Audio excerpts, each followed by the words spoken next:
First Street in Dixon. In the 1890s, this was the spot of what was possibly Dixon's first black-owned business. That business?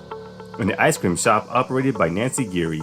Records of Nancy Geary are hard to find, but we do know a little.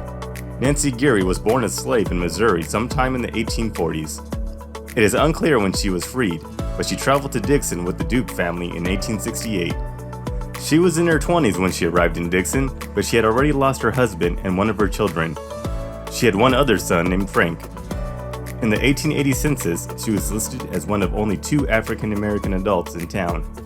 Nancy worked as a midwife and a nurse for years before finally starting an ice cream shop in the late 1880s. As she was only one of 2 African Americans in town, it is likely that this was the first black-owned business in Dixon.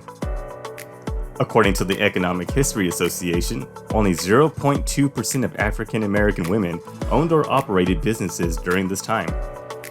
To put that into perspective, that means during this time, only 1 out of every 500 black women owned or operated a business. By comparison, during this time, 1 out of every 39 white women and 1 out of every 14 white men owned their own business. Needless to say, Nancy Geary was a groundbreaking entrepreneur. Her ice cream shop became so successful that she was eventually able to turn it into a full restaurant.